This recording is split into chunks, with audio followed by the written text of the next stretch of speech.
Conferencia General de la Iglesia de Dios presenta Palabra Fiel es esta, una serie de audios para que usted conozca o corrobore la doctrina de Dios enviada a través de su Hijo para salvación a todo aquel que en Él crea. Así será mi palabra que sale de mi boca.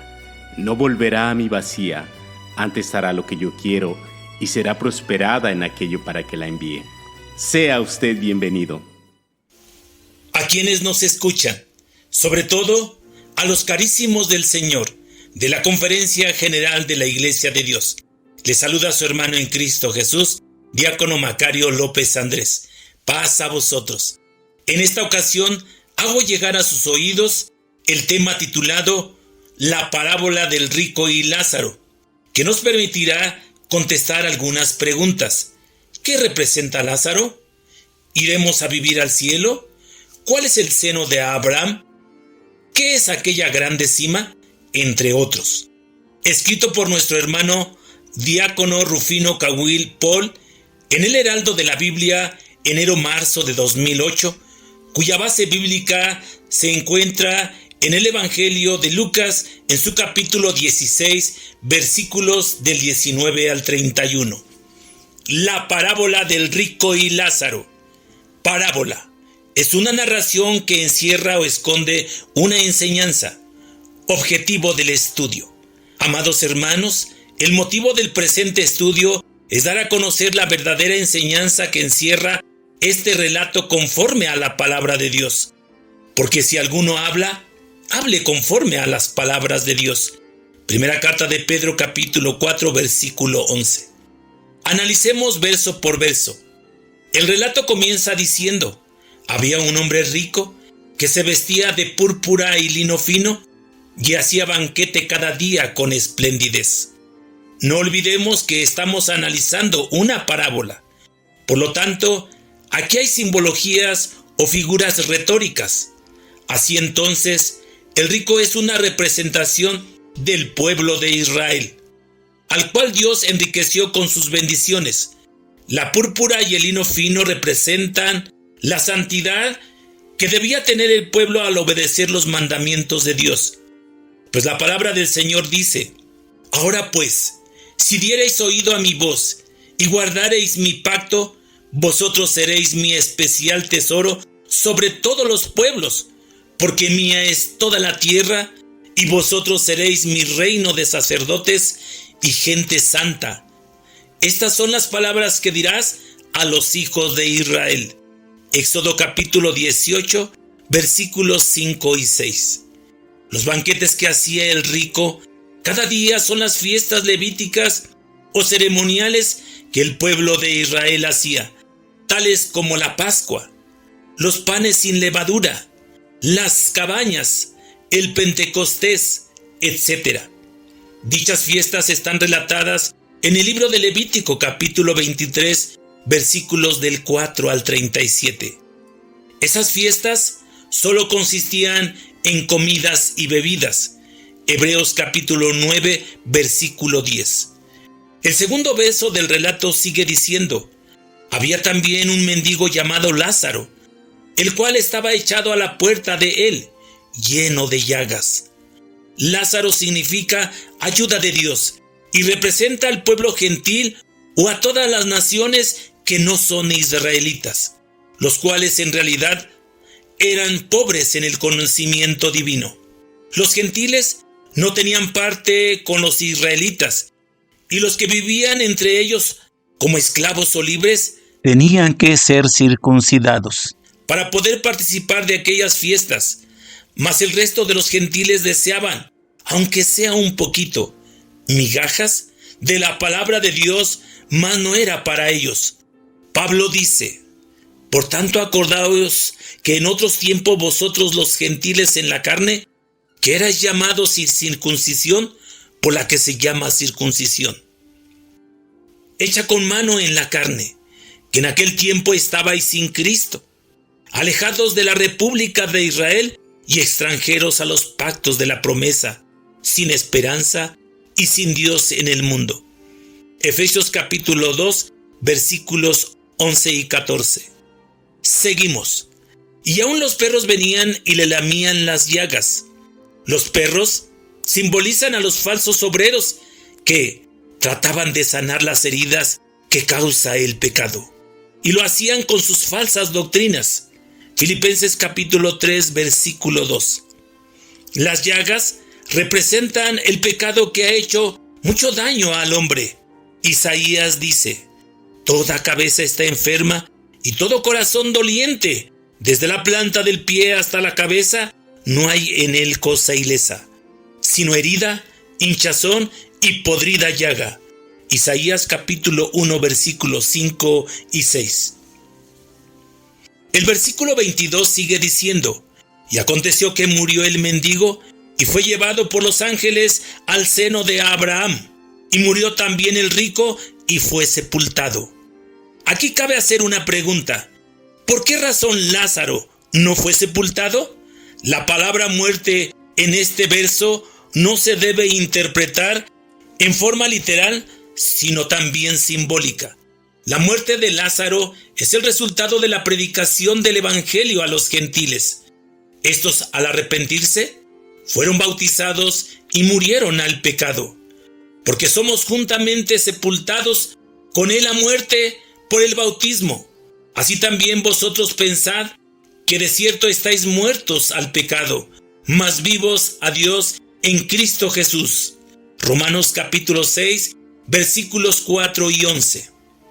El seno de Abraham representa a la iglesia de Dios, a la cual fueron incorporados los gentiles convertidos, donde no hay judío ni griego, ni siervo ni libre, no hay varón ni hembra, porque todos vosotros sois uno en Cristo Jesús. Favor de leer Gálatas capítulo 3, versículos del 26 al 29 y Efesios capítulo 2, versículo 13. Y también murió el rico y fue sepultado. El rico, como hemos visto, representa al pueblo de Israel. Espiritualmente murieron delante de Dios al rechazar el evangelio, ya que de la predicación de Jesús y de los apóstoles solamente creyeron 144,000 israelitas, 12,000 de cada tribu. Apocalipsis capítulo 7, versículos del 1 al 8. El apóstol Pablo los llama a la elección de gracia. ¿Qué pues? ¿Lo que buscaba Israel no lo ha alcanzado? Mas la elección lo ha alcanzado, y los demás fueron endurecidos. Romanos capítulo 11, versículo 7. Sí, los demás no aceptaron a Cristo. Por eso el mismo Jesús dijo: Jerusalén, Jerusalén, que matas a tus profetas y apedreas a los que son enviados a ti. ¿Cuántas veces quise juntar a tus hijos como la gallina junta a sus polluelos debajo de las alas, y no quisiste? He aquí vuestra casa es dejada desierta. Mateo capítulo 23, versículo 37 y 38. Y otra vez dice: y cuando viereis a Jerusalén cercada de ejércitos, sabed entonces que su destrucción ha llegado. Y caerán a filo de espada, y serán llevados cautivos a todas las naciones, y Jerusalén será hollada de las gentes, hasta que el tiempo de las gentes sean cumplidos. Lucas capítulo 21, versículos del 20 al 24.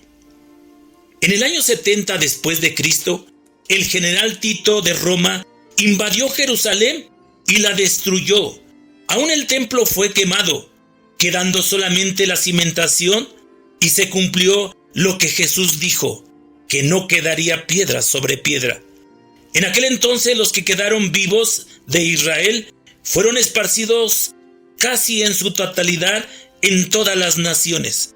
Los pocos judíos que quedaban terminaron por ser expulsados poco más tarde de su propia nación, y para el año 627 al 635, cuando los musulmanes invadieron nuevamente la tierra de Jerusalén, sobre los cimientos del mismo templo de Salomón, edificaron la hoy famosa mezquita de Omar, llamada así en honor a su constructor, el califa Omar.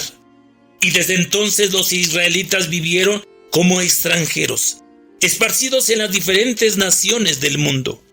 hasta el año de 1948. Entonces, para Israel, las naciones fueron simbólicamente su sepultura. La palabra de Dios dice: Jehová te entregará herido delante de tus enemigos, por un camino saldrás a ellos, por 7 caminos huirás delante de ellos, y serás sacudido a todos los reinos de la tierra. Deuteronomio capítulo 28, versículo 25. Lucas capítulo 16, versículo 23 sigue diciendo: Y en el infierno alzó sus ojos, estando en los tormentos, y vio a Abraham de lejos y a Lázaro en su seno. Esto significa que el pueblo de Israel sufrió mucho al estar dentro de aquellas naciones. Tan solo basta recordar o mirar la historia de la Segunda Guerra Mundial. 6 millones de ellos fueron asesinados por órdenes de Adolfo Hitler. En esos momentos de horror y de sufrimiento miraron a Abraham de lejos. O sea, las promesas hechas a Abraham la miraron como algo que nunca Dios cumpliría, pues a Abraham fueron hechas las promesas y a su simiente. Gálatas capítulo 3, versículo 16. El versículo 24 de Lucas 16 es una indicación de cómo Israel, en su momento de dolor y de sufrimiento, buscaba la compasión del Todopoderoso. En su desesperación discurrían quién les hablase la palabra de Jehová, aunque sea de la iglesia de Dios, Lázaro. Pues es de saberse que para ellos la iglesia de Dios no les es desconocida, ya que desde su inicio la persiguieron. Aún el mismo Pablo participó en aquellas persecuciones. Hechos capítulo 8, versículos del 1 al 4 y Gálatas capítulo 1, versículo 13. Es importante que también notemos que en la conversación el rico se dirige a Abraham diciéndole Padre, y a Abraham le dice Hijo. Esto por supuesto indica que la plática se desarrolla entre dos personas que se conocen muy bien y son familiares. Es una prueba más que la parábola ilustra al pueblo judío y gentil. Recordemos lo que dicen las Sagradas Escrituras. Respondieron los judíos y dijéronle: Nuestro padre es a Abraham. Juan capítulo 8, versículo 39. El versículo 25 de Lucas sigue diciendo: Y díjole a Abraham: Hijo, acuérdate que recibiste tus bienes en tu vida, y Lázaro también males. Mas ahora éste es consolado aquí, y tú atormentado. Los bienes que recibió el pueblo de Israel sin duda son las bendiciones que ya hemos visto.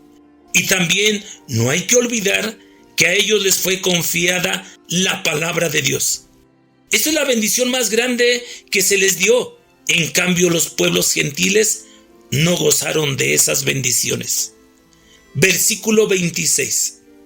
Además de todo esto, una grande cima está constituida entre nosotros y vosotros, que los que quisieren pasar de aquí a vosotros no pueden, ni de allá pasar acá. Esta gran cima que separa a judíos y a la iglesia de Dios es sin duda Cristo Jesús, ya que los judíos siguen esperando a su Mesías, que los librará de todos sus enemigos. Para ellos, el que murió en la cruz no es el que esperaban, a excepción de los 144,000 señalados, pero el resto de Israel no creyó. Y aún hoy en día siguen viviendo en el Antiguo Testamento, y el Jesús que anduvo entre ellos lo crucificaron y mataron al autor de la vida. Hechos capítulo 3, versículos 14 y 15. Así que ellos no pueden ser de la iglesia de Dios mientras no acepten a Cristo como su Salvador.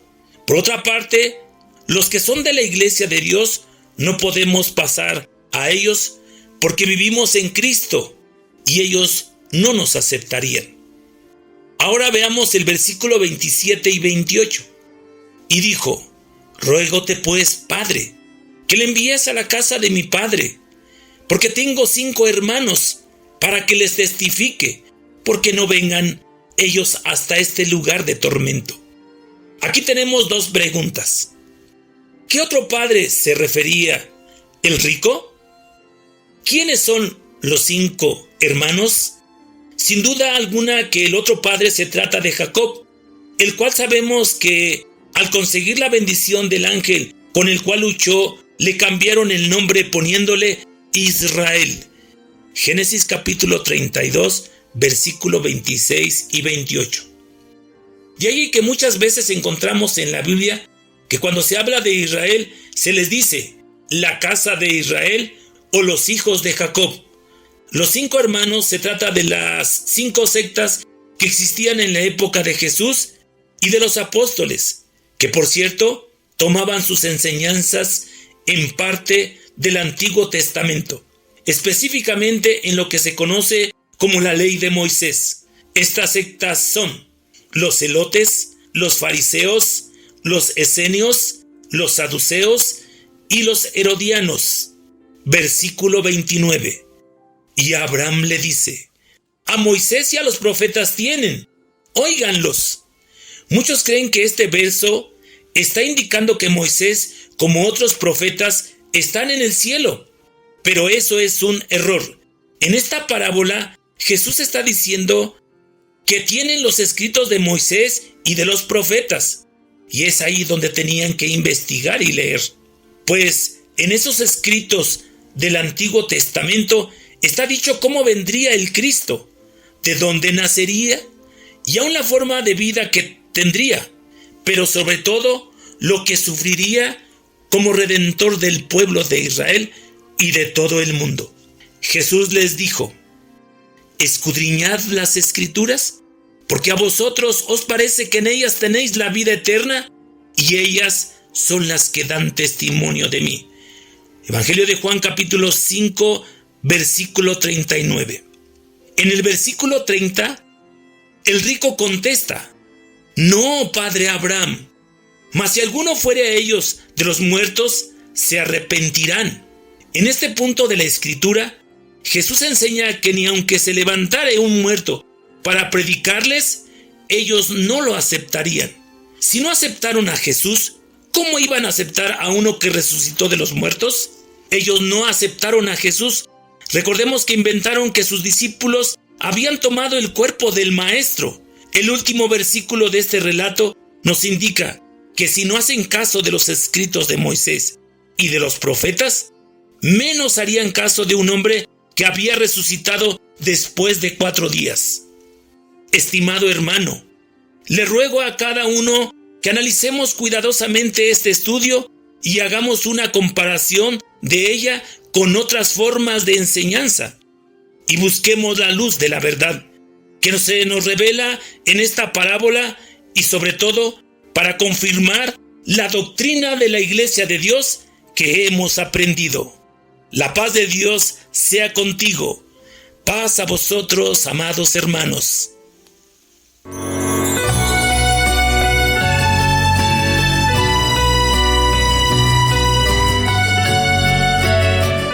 La Conferencia General de la Iglesia de Dios presentó Palabra Fiel es esta, una serie de audios para que usted conozca o corrobore la doctrina de Dios enviada a través de su Hijo para salvación a todo aquel que en Él crea. Así será mi palabra que sale de mi boca. No volverá a mí vacía, antes hará lo que yo quiero y será prosperada en aquello para que la envíe. Que Dios le bendiga. Paz a vosotros.